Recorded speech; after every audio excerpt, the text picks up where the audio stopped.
Jis, gue ngeliat dari komen di HP nih, Hmm. kayaknya gak habis-habis deh perdebatan tentang Gen Z. Padahal generasi ini tuh yang bakal ngewujudin Indonesia emas tahun 2045. Nah, tapi itu dipandang kurang baik di mata masyarakat. Nah, ini lu lihat aja nih. Di sini nih, Gen Z aja dicap si paling mental health, harus banget work-life balance. Bahkan kerjanya itu bentar-bentar healing, mana-mana healing. Nah, tapi sebelum itu, Jess, kita tuh bakal ngebahas Gen Z itu siapa dan apa. Nah, yuk kita bahas. Setuju. Nah, dikutip dari website Kemenq.go.id, istilah-istilah ini dia latar belakangi oleh perkembangan teknologi. Nah, kita juga bisa melihat adanya generation gap yang disebabkan oleh perkembangan teknologi. Nah, generasi ini juga terdiri dari 5 nih. Nah, yang pertama tuh ada generasi boomers atau generasi baby boomers. Nah, generasi baby boomers ini kelahirannya dari tahun 1940 sampai 1959. Karakteristiknya itu memegang prinsip adat istiadat dan kebiasaan sehingga dikenal lebih konservatif. Nah, setelah baby boomers ini ada namanya generasi X, dan di mana ini lahirnya antara tahun 1960 sampai 1979. Nah, mereka ini memiliki karakteristik ini lebih adaptif, mandiri dibandingkan dengan generasi sebelumnya. Nah biasanya nih habis dari generasi X ada generasi Y. Nah, generasi itu juga bisa disebut generasi milenial.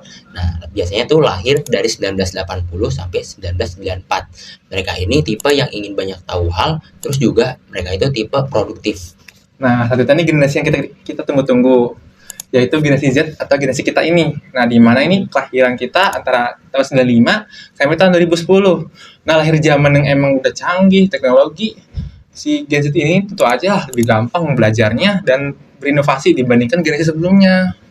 Panas ya, kita enak banget jadi Gen Z ya. Nah, setelah Gen Z ini ada generasi Alpha.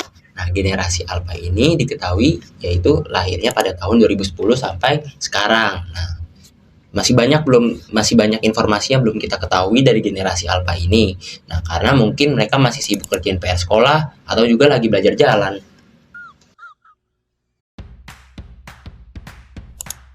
Stereotip dari Gen Z. Nah, lu bisa lihat nih artikel-artikel yang ada di sini nih. Nah, karena Gen Z ini punya perbedaan yang unik dari generasi-generasi sebelumnya. Misal saja nih, generasi orang tua kita ya, generasi X lah ya. Iya. Mereka kalau mau capai sesuatu harus melakukan kerja keras. Nah, berbeda dengan kita nih, karena kita udah semakin zaman semakin maju ya, teknologi juga semakin canggih. Nah, makanya ya kita juga lebih gampang sih, lebih gampang untuk maju untuk mencapai sesuatu. Makanya ini kita lebih cocoknya masuk ke serba yang instan dan serba cepat juga. Benar-benar.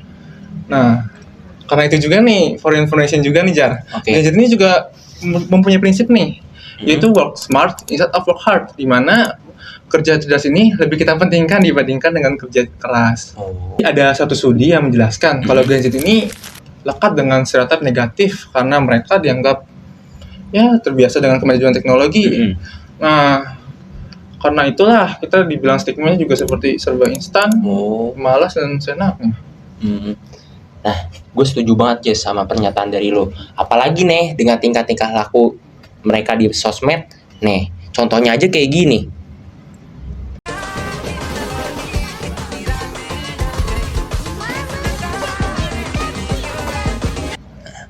Jadi gak heran kan kenapa Gen Z suka dipandang negatif oleh masyarakat, kelakuannya aja kayak gitu. Jess, kalau kita flashback nih, kenapa sih bisa muncul stereotip tentang Gen Z kayak gini? Nih, berdasarkan jurnal Seminar Nasional Universitas Negeri Surabaya tahun 2003 tentang persepsi milenial terhadap stereotip Gen Z. Nah, ini faktor utamanya dari stereotip yang ada itu kehadiran media sosial nih. Nah, media sosial ini merupakan tantangan yang terbesar untuk Gen Z lah ya. Jadi media sosial ini bisa dibilang sebagai pelengkap hidup mereka. Ya, di mana mereka bercerita, berkeluh kesah, semuanya dituangkan di media sosial. Jadi gak heran ya berbagai macam stereotip tentang Gen Z ini tuh cepat muncul banget ke permukaan. Nah, selain itu Gen Z ini hidup di zaman yang serba mudah, serba tersedia apa aja, bahkan ngelakuin apapun itu cuma sekali sentuh udah langsung jadi. Nah, makanya banyak masyarakat yang beranggapan kalau Gen Z ini tuh pemalas, maunya seenak aja. Hold on. Tapi di balik itu juga, Gen Z ini sebenarnya punya potensial yang lebih. Contohnya nih, Gen Z ini melek teknologi, di mana ini mereka juga memiliki sifat yang kreatif yang dibutuhkan untuk negara kita. Nah, jadi kita kan membutuhkan kreatif ini juga Gen Z ini juga punya kemampuan untuk berkolaborasi dengan rekan kerjanya atau teman dari generasi sebelumnya di lingkungan pekerjaannya.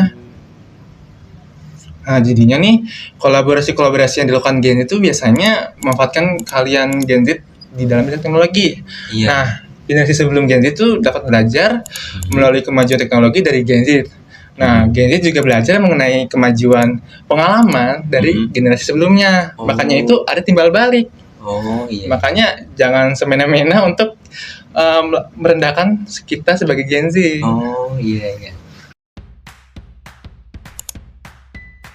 Kalau dari yang kita lihat nih, dari Gen Z ini pengennya serba cepat. Ya beda dari generasi-generasi sebelumnya, sehingga masyarakat tuh punya sudut pandang yang berbeda soal Gen Z ini nih. Nah, tentu aja Gen Z ini harus berubah kebiasaan-kebiasaan buruknya. Nah, gimana sih caranya, Jess? Caranya ya, yang pertama ini kita bisa memperbaiki etika. Nah, dari etika ini, Gen Z ini kurang ya dalam beretika ya. Seperti halnya dia melakukan bersikap apatis di mana dia tidak memedulikan lingkungan sekitar. Nah, karena sifat itulah beberapa orang yang tergolong Gen Z ini dapat berlaku tidak baik dalam bermasyarakat. Nah, dari sini juga Gen Z harus memperbaiki etika mereka dengan cara memahami Pancasila sehingga mereka bisa menerapkan nilai-nilai moral yang terkandung di dalamnya. Nah, terus juga harus peka kalau ini merupakan makhluk, kita ini kan makhluk sosial kan ya, gak mungkin kita hidup sendiri. Nah, jadi kita harus menghargai itu untuk semua orang. Nah, itu kan poin pertama nih. Nah, yang kedua ini merupakan meningkatkan produktivitas nih, yang kedua nih. Coba Pajar berkaca lagi deh. Berapa lama lu menggunakan media sosial dalam sehari? Kalau dari gua ya, sebagai generasi Gen Z ini tuh ya internet, medsos dan juga game ya minimal 10 jam lah kira-kira. Nah, itu tuh menurut lu berdampak buruk gak sih, Jess? Kita lihat dulu sudut pandangnya. Nah, bisa sudut pandangnya baik, taulah kalau baik ini kita bisa menggunakan media sosial ini sebagai sumber penghasilan seperti dagang atau influencer, content creator. Nah, selanjutnya juga masih banyak lagi yang membuat Gen Z itu berlama-lama menghabiskan waktunya di media sosial. Tapi jangan lupa ada sisi buruknya. Ketika bermedsos itu cuma untuk mencari hiburan aja, kayak scroll TikTok, scroll Reels, mungkin aja lagi cari informasi tentang mantannya ya.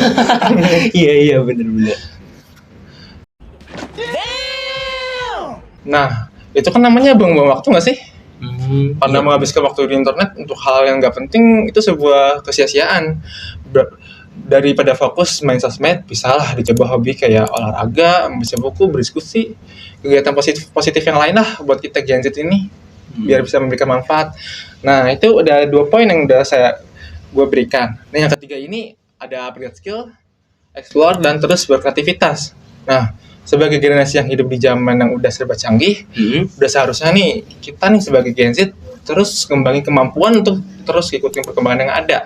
Hal ini bakal lebih mudah untuk Gen Z mengetahui apa yang ingin dicapai dan tujuannya akan lebih jelas. Nah, sekarang banyak juga nih Gen Z ini untuk upgrade skill di internet. Sudah banyak pelatihan-pelatihan yang ada di website-website. Nah, lu tinggal ikutin aja nih sesuai keinginan lu.